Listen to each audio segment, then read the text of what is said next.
believe it or not, man, what's been a big success for me as far as marketing my music is just sending that shit out like crazy, man. Like I'm not scared to have somebody rip my shit off, man, because I know how to turn it around, turn that minus into a plus. Yep. You know, a lot of my dudes is like, damn, cause, you know, what if they take our track, this and that? I'm like, look, I'm sending it to people where if they do take my track, it's something I can add on to my resume. You know what I mean? So, man, and I've been, you know, I've been successful with that. And it's like before you got a name and before you really popping, man, you can't be on no high horse shit. Like, you know, you got to build your resume. I've had tons of tracks stolen.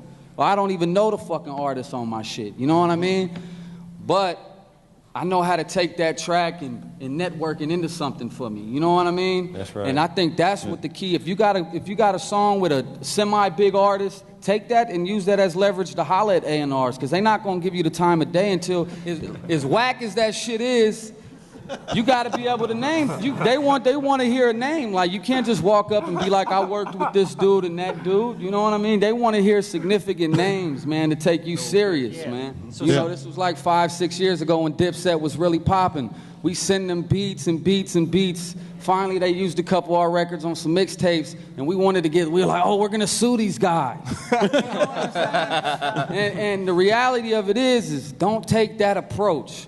Use it as leverage to holler at them and get more work out of them. You know what I mean? A lot of dudes, as soon as they see their record on a mixtape, they want to play the lawyer game and shit. Nah, man. A lot of this stuff is turning a negative to a positive, man. You know what I'm saying?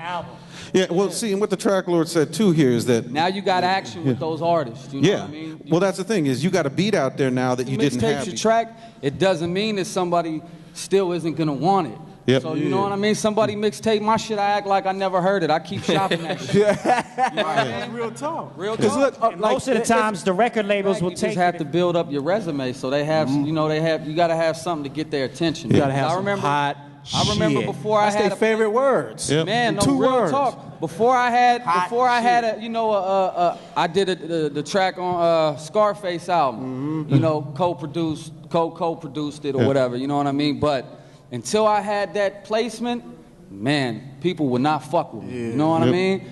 When I got that placement, slowly but surely, them same emails and the MySpace message, they start coming back. You know what I mean? And I start getting action. And then it's about the music being dope. Because now, like even right now, I got a lot of the biggest opportunities that I've always wanted, but I still fall back and be like, this shit ain't hot enough. I'm going to spend a couple weeks and gather the right material for these writers. And you just got to be hard on yourself, man. You got to be really fucking hard on yourself. It's man. true. The other thing, too, is that another thing is about knowing who you're talking to.